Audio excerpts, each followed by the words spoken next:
Assalamualaikum warahmatullahi wabarakatuh.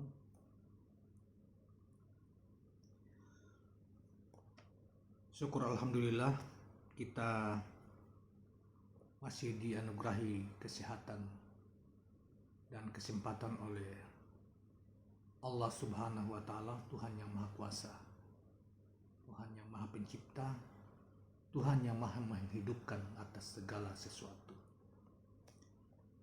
Saudara sekalian, kali ini kita akan membahas satu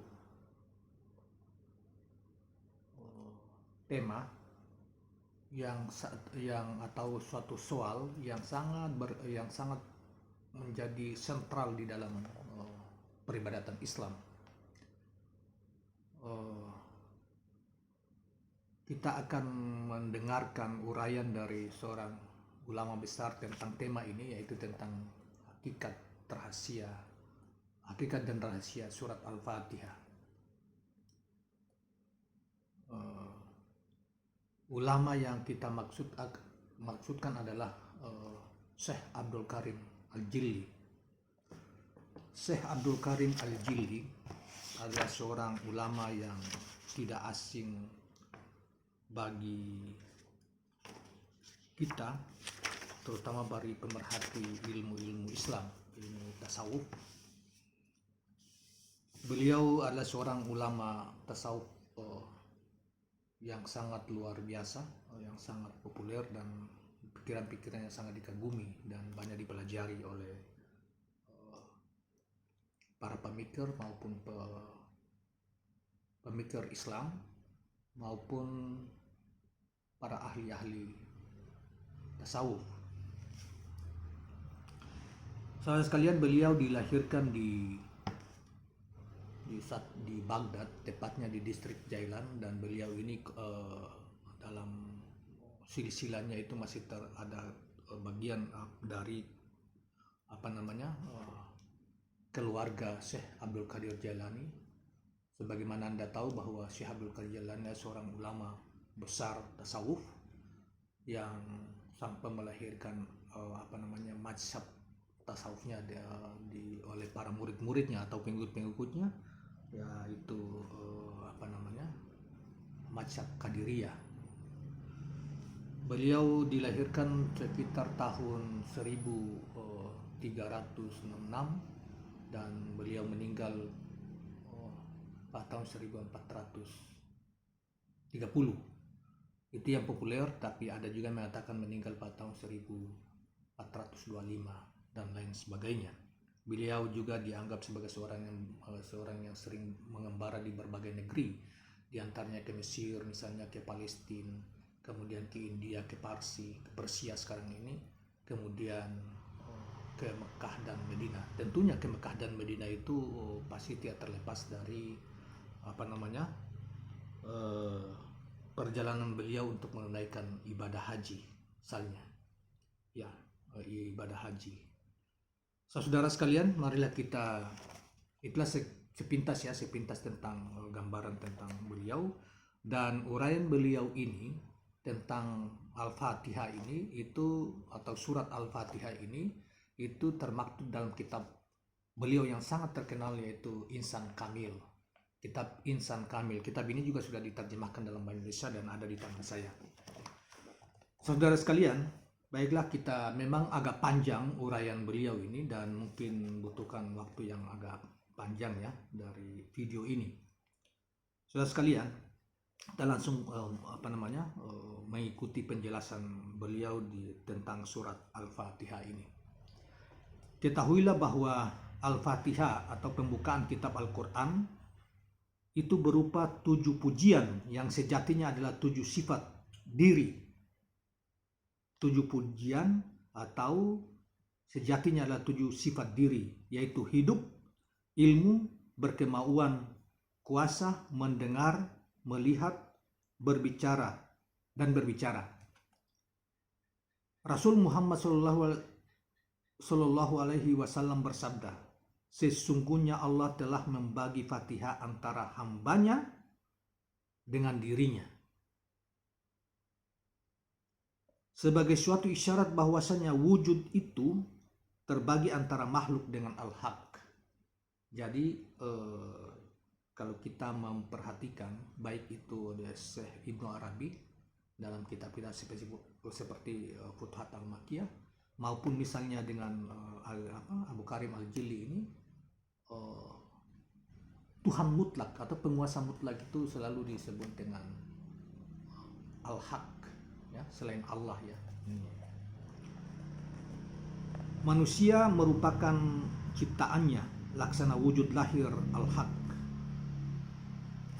Sekali lagi perhatikan ini, manusia merupakan ciptaannya, laksana wujud lahir al-haq, sedangkan batinnya adalah al-haq. Maksudnya batin manusia itu ditamsilkan sebagai al-haq.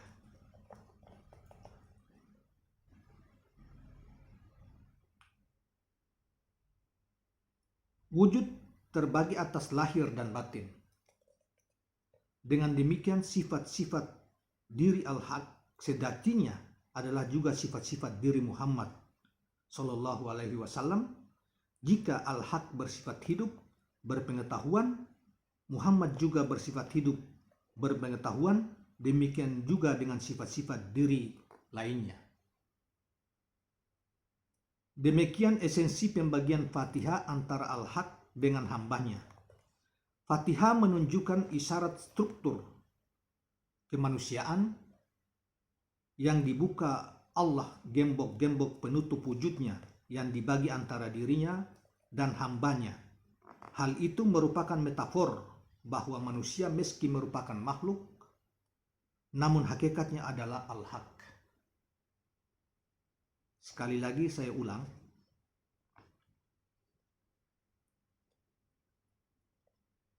Al-Fatihah menunjukkan isyarat struktur kemanusiaan yang dibuka Allah, gembok-gembok penutup wujudnya yang dibagi antara dirinya dan hambanya.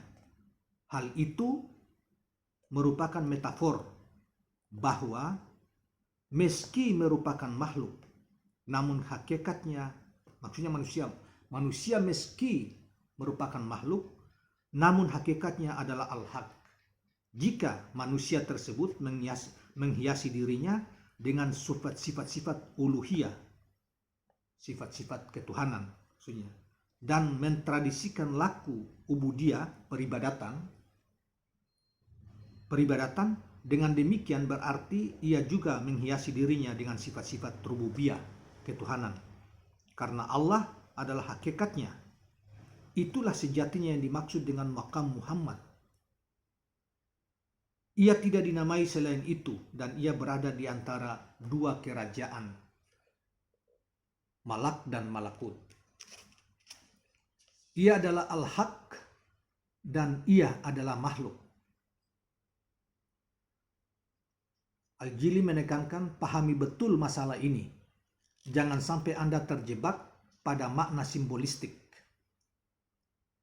Telah surat Al-Fatihah, Anda akan mengetahui bahwa Allah membagi dalam kandungan ayat itu antara pujian dirinya dengan doa hambanya. Sedangkan diri hambanya terbagi antara kesempurnaan hikmah ketuhanan, juga dimensi gaib dan wujud. Dengan dimensi kekurangan ciptaan pun dimensi gaib dan suhud penyaksian. Al-Fatihah atau Fatihah, pembukaan kitab Al-Quran, sejatinya adalah 7 pujian. Surat ini mengandung banyak rahasia batin. Dan rahasia ketuhanan yang maha luas tidak cukup dituangkan dalam rentahan kertas dan tidak akan habis direntah dengan kata-kata. Dalam kajian ini kita hanya akan membincangkan pemaknaan lahirnya dengan interpretasi takbir sebagai langkah ikhtiar untuk tabarrukan atau memperoleh berkah dari kalam Allah Subhanahu wa taala.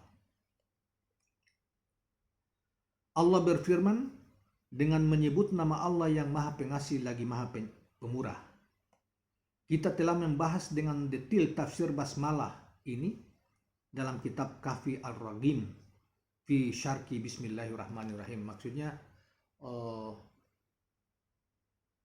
khusus kalimat bismillahirrahmanirrahim ini beliau telah menulis satu kitab khusus yang tadi kita sebutkan tadi, sehingga dia tidak akan menjelaskan secara rinci soal bismillahirrahmanirrahim di dalam kesempatan ini lagi.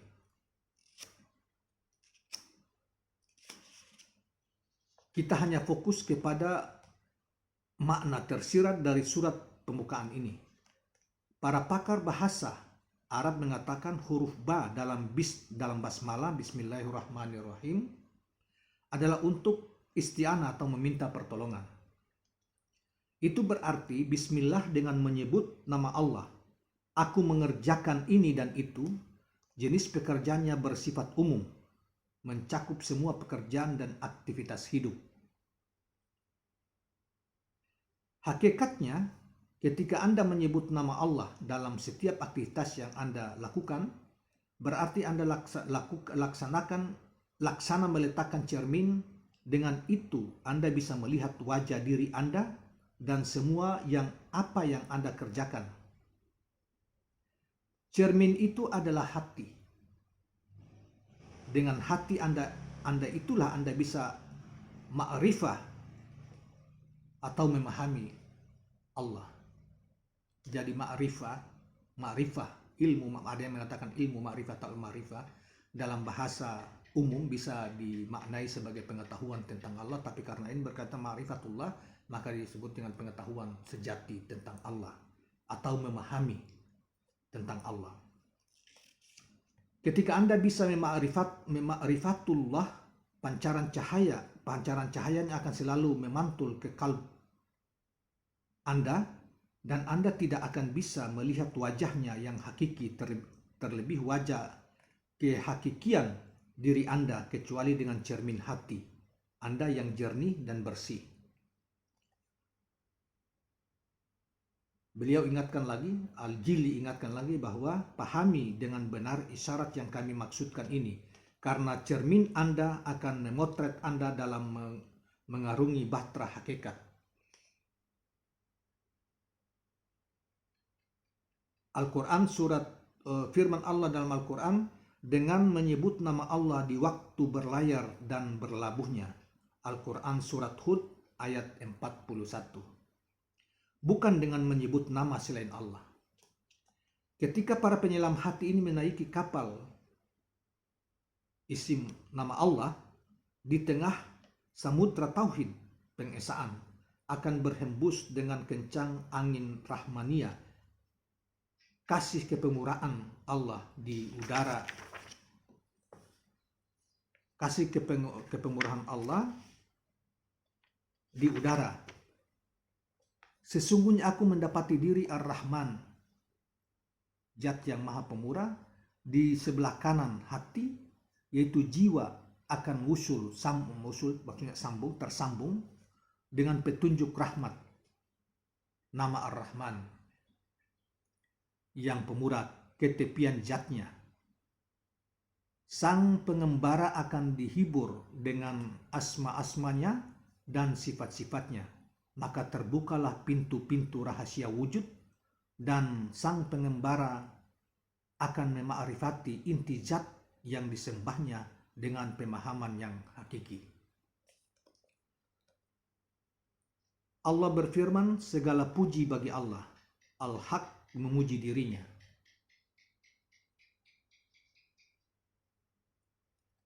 Segala puji bagi Allah, Al-Haq memuji dirinya.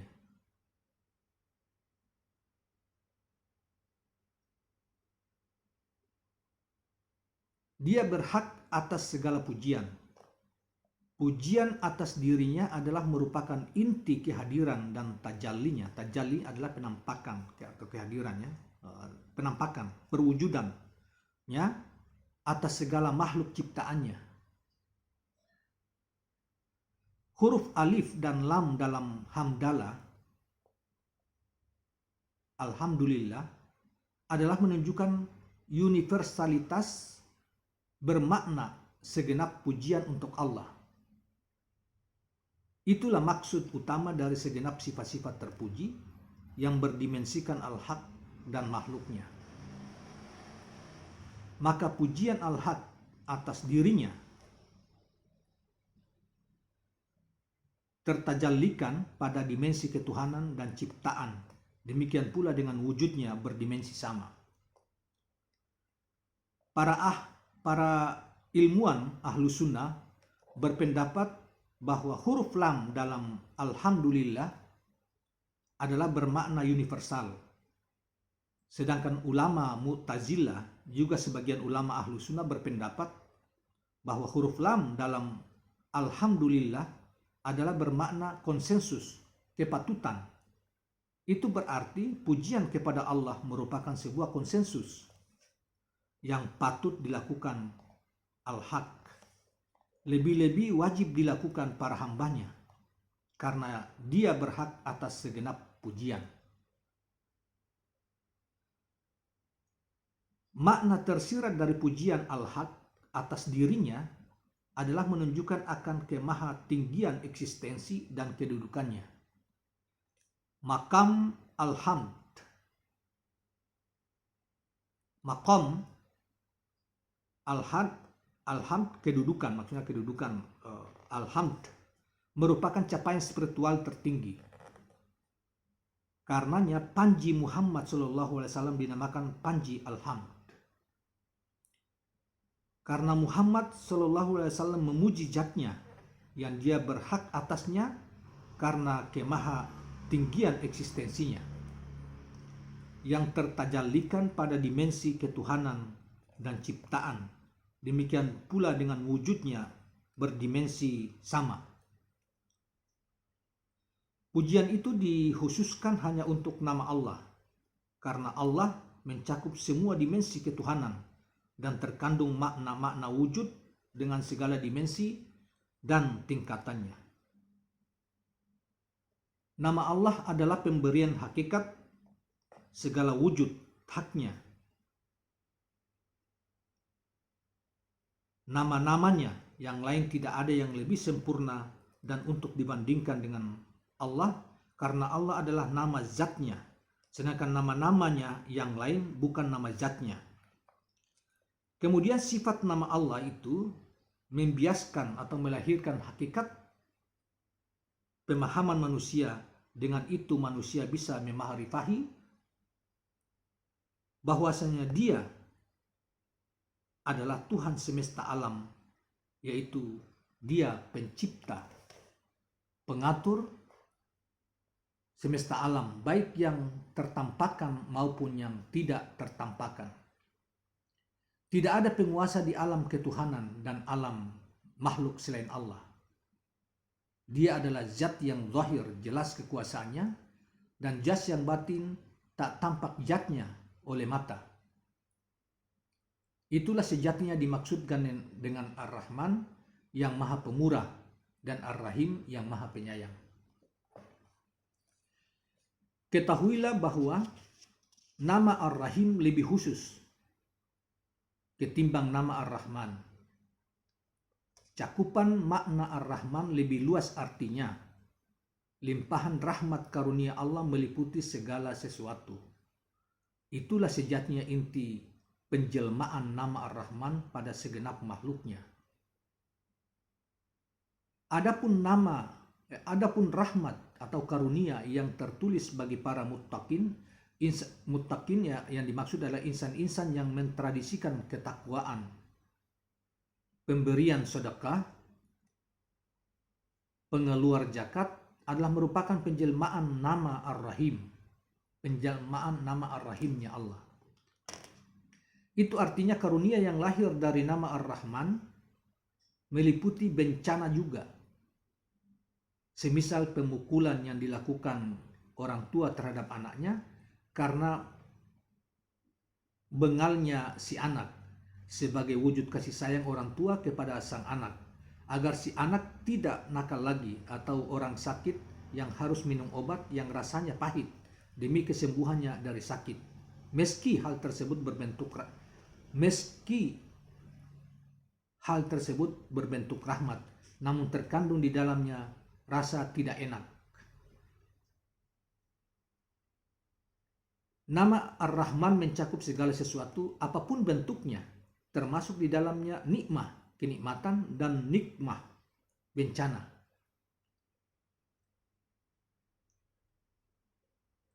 Berbeda dengan Rahim, cakupannya hanya meliputi nikmat, kenikmatan, tidak meliputi nikmah, bencana. Jadi nikmah, kenikmatan, nikmah, bencana, nikmah, bencana. Karenanya kemunculan nama Ar-Rahim itu berada di akhirat. Karena rahmat, karunia, kenikmatan surga tidak diliputi bencana atau nikmah. Itulah esensi makna Ar-Rahimnya. Tidakkah Anda ingat bahwasanya Rasulullah Muhammad Sallallahu Alaihi Wasallam, beliau sangat tidak suka jika ada umatnya dimasukkan ke dalam neraka. Dalam sebuah hadis beliau bersabda, syafaat atau pertolongan umatku itu terdapat pada 3 hal. Dalam ayat-ayat yang ada pada kitab Allah, atau penjilatan madu, serta penghangatan api. Aku sangat tidak menyukai jika ada umatku dibakar dengan api neraka. Allah mengapresiasi nama Muhammad dalam nama Ar-Rahimnya, seperti yang termaktub di dalam firman-Nya.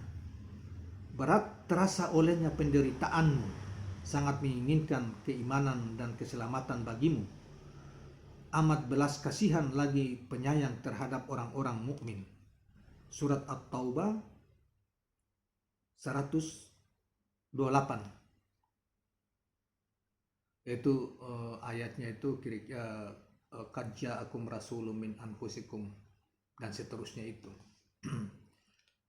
Kerahiman Muhammad sallallahu alaihi wasallam tidak dikeruhkan oleh noda-noda nikmat atau bencana. Rahmat karunia-Nya meliputi semesta alam. Kemudian Allah mengapresiasi hakikat Muhammad. Hakikat Muhammad sallallahu alaihi wasallam terlembagakan di dalam inti zat tiap individu dari setiap makhluk yang bernama manusia. Berikut mentradisikan sifat-sifatnya yang juga merupakan sifat-sifat al-haq. Maka berfirmanlah Dia yang menguasai hari pembalasan, Maliki Yaumiddin, yaitu Dia Raja yang maha berkuasa dan maha perkasa, pemilik segala yang wujud. Hari dalam ayat ini merupakan tajalli ketuhanan pada ketunggalan hari-hari Allah. Pembalasan sejatinya adalah penistaan. Maka hakikat hari pembalasan adalah ibarat tajalli ketuhanan dalam wajah balasannya terhadap segala yang wujud. Dia berhak memperlakukan segala yang wujud sekehendaknya, karena segala yang wujud adalah miliknya. Sedangkan makna tersirat dari ayat yang menguasai hari pembalasan sejatinya adalah pemilik alam batin, yang diekspresikan dengan kiamah atau kebangkitan, atau asya'ah pun al-jaza, hari pembalasan juga merupakan bentuk hakiki gambaran kasat mata yang bisa dijangkau persepsi indrawi, juga merupakan sentra kerohanian segala yang wujud dan maujud. Kemudian Allah berkomunikasi dengan dirinya. Jadi saya ulangi, kemudian Allah berdialog dengan dirinya dengan berfirman, hanya Engkaulah yang kami sembah. Esensinya, tidak ada wujud sesembahan yang lain selain Engkau. Ini diperhatikan betul uraiannya supaya tidak salah dimengerti. Makna tersirat dari redaksi Al-Quran itu menggambarkan di samping sebagai pembicara, Al-Haq memposisikan dirinya sebagai mitra bicara. Padahal ungkapan hanya engkaulah yang kami sembah, sejatinya sang pembicara adalah Al-Haq. Dia berbicara pada dirinya sendiri. Dia penyembah dirinya dengan media penampakan para makhluknya. Dialah sejatinya pelaku ibadat dengan jalan menampakkan pada diri para makhluknya. Saya ulangi, perhatikan. Dia penyembah dirinya dengan media penampakan para makhluknya. Dialah sejatinya pelaku ibadat dengan jalan menampakkan pada diri para makhluknya. Dia yang menggerakkan dan menghentikan mereka. Maka ritus peribadatan para makhluknya sejatinya adalah ritus ibadah Al-Haq kepada dirinya sendiri. Saya ulangi. Maka ritus beribadah para makhluknya sejatinya adalah ritus ibadah Al-Haq kepada dirinya sendiri. Karena keberadaan Al-Haq pada diri para hambanya adalah dengan wajah pemberian hak nama-nama dan sifat-sifatnya yang termanifestasikan pada diri para hambanya. Dengan demikian ritus ibadah hambanya hakikinya adalah ritus ibadah Al-Haq sendiri. Dengan demikian ritus ibadah hambanya, perhatikan, hakikinya adalah ritus ibadah Al-Haq sendiri. Sedangkan zahirnya berupa ritus ibadah para hambanya. Kemudian dia berbicara dengan haknya melalui lisan ciptaannya, hanya kepada engkaulah kami memohon pertolongan. Ayat ini berdimensi ketuhanan dan kemakhlukan. Al-Haq dan makhluk.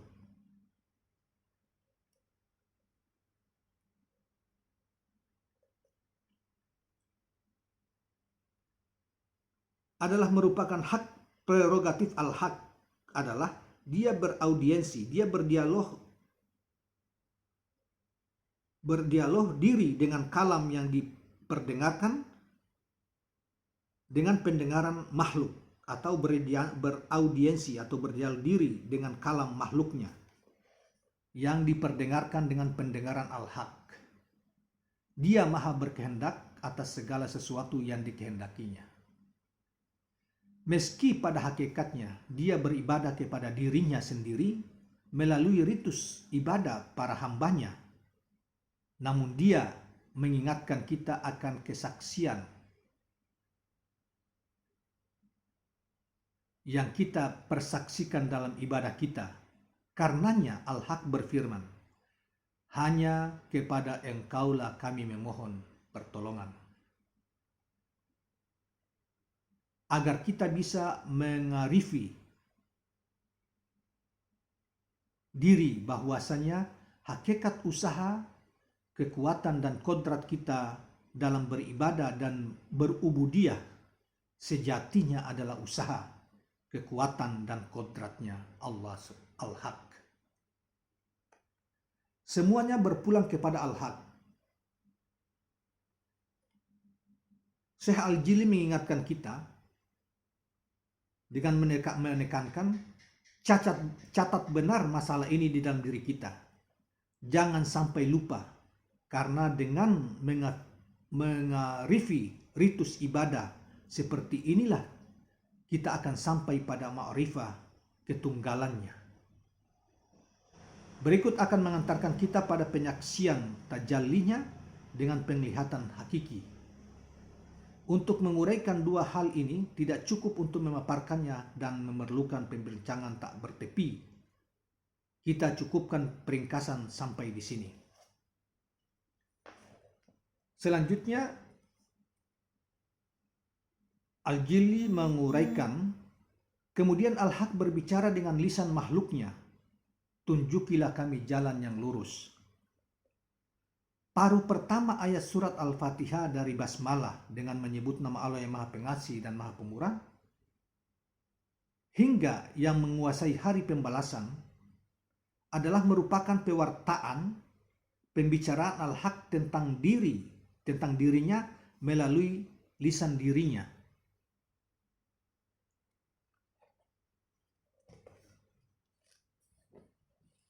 Saya ulangi biar agak lebih ini.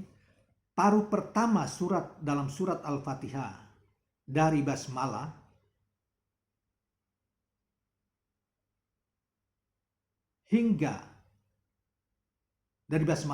dengan menyebut nama Allah yang Maha Pengasih lagi Maha Penyayang, hingga ayat yang menguasai hari pembalasan adalah merupakan pewartaan, pemberitaan, atau penyampaian atau pengabaran pembicaraan Al-Haq tentang dirinya melalui lisan dirinya. Sedangkan paruh kedua merupakan pewartaan pembicaraan Al-Haq tentang dirinya melalui media lisan makhluknya. Jalan yang lurus sejatinya adalah jalan penyaksian tunggal atau penampakan diri Al-Haq untuk dirinya sendiri.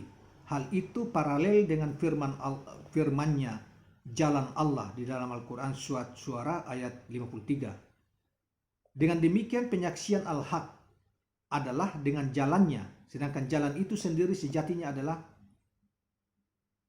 ma'unah atau kasih pertolongannya, tajalli Al-Haq pada segenap ciptaannya, tertampakkan dengan banyak jalan, serta terwacanakan dalam banyak tingkatan. Karenanya ungkapan jalan Allah juga berdimensikan ragam jalan. Hal ini tercerminkan dalam firman Allah, yaitu jalan orang-orang yang telah Engkau anugerahkan nikmat kepada mereka.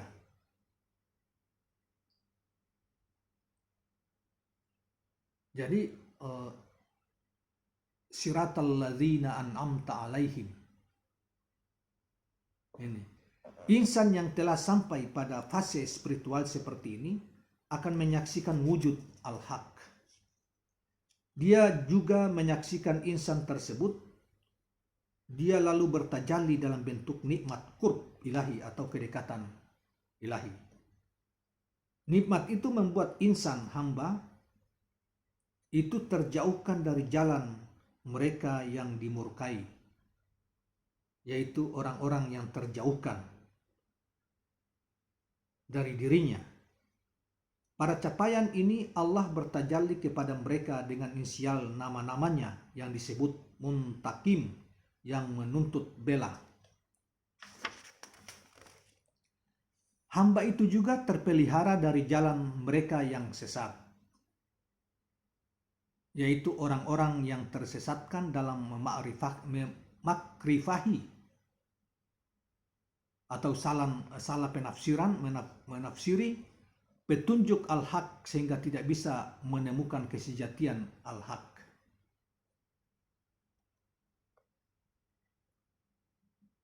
Orang-orang yang salah tafsir ini tidaklah dimurkai jalan mereka.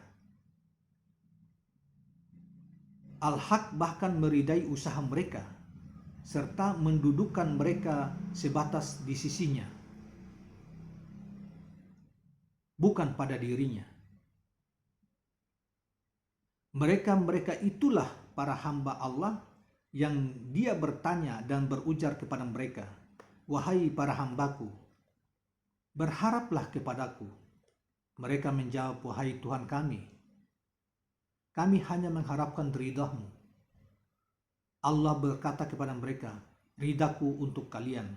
Aku meridai kalian. Aku akan dudukkan kalian di sisiku." Orang-orang itu serius.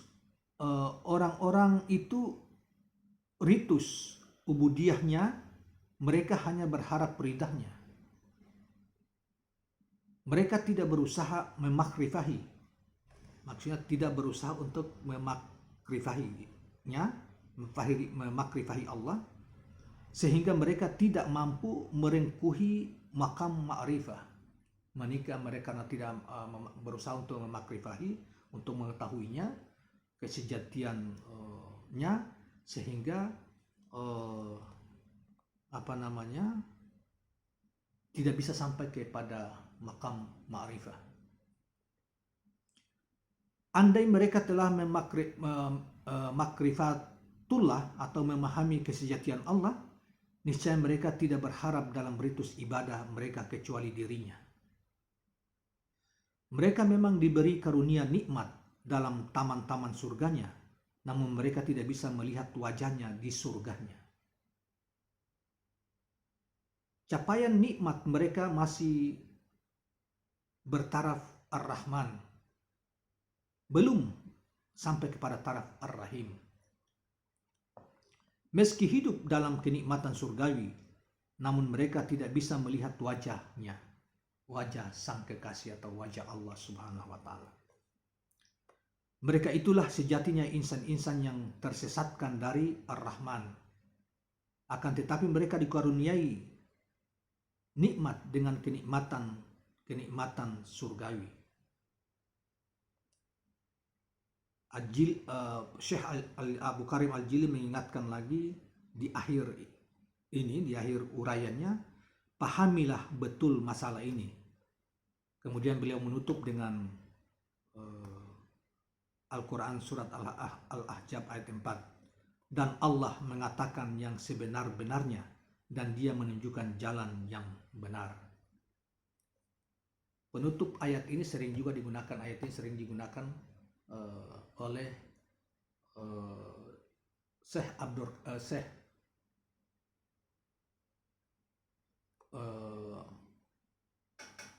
Ibnu Arabi di dalam setiap penjelasan akhir penjelasan dari suatu masalah yang ditulisnya. Saudara sekalian, terima kasih. Ini cukup agak sedikit panjang uraian beliau dan berat karena ini mesti kita ulang-ulang membacanya untuk memahami konteks apa yang penjelasan beliau dalam kaitan masalah hakikat dan penyingkapan surat Al-Fatihah ini di dalam tentunya ketika kita melakukan salat, ya, mendirikan salat. Saudara sekalian, inilah penjelasan dari Syekh Abu Karim Al-Jili yang di awal kita sudah sampaikan tentang beliau sepintas di dalam kitabnya Insan Kamil. Mudah-mudahan mudah-mudahan bermanfaat dan merangsang kita untuk terus belajar mengkaji bagian-bagian lain dari atau kitab lain. Kalau di dalam bahasan tentang surat Al-Fatihah di dalam Futuhat Al-Makkiyah itu sangat panjang sekali karena terurai rinci sekali dari huruf ke huruf dan lain sebagainya, tafsir huruf dan lain sebagainya. Sehingga kalau ini agak ringkas, walaupun termasuk juga agak panjang dan untuk kita buat video, tetapi saya kira cukup memuaskan penjelasan beliau, dan mudah-mudahan kita mendapat pencerahan dari penjelasan ini. Mudah-mudahan juga bisa menjadi motivasi untuk kita terus belajar, mempelajari, menyempurnakan pengetahuan kita. Terima kasih. Jangan lupa kawan-kawan sekalian, jangan lupa subscribe channel ini, subscribe dan like dan komen. Terima kasih. Assalamualaikum warahmatullahi wabarakatuh.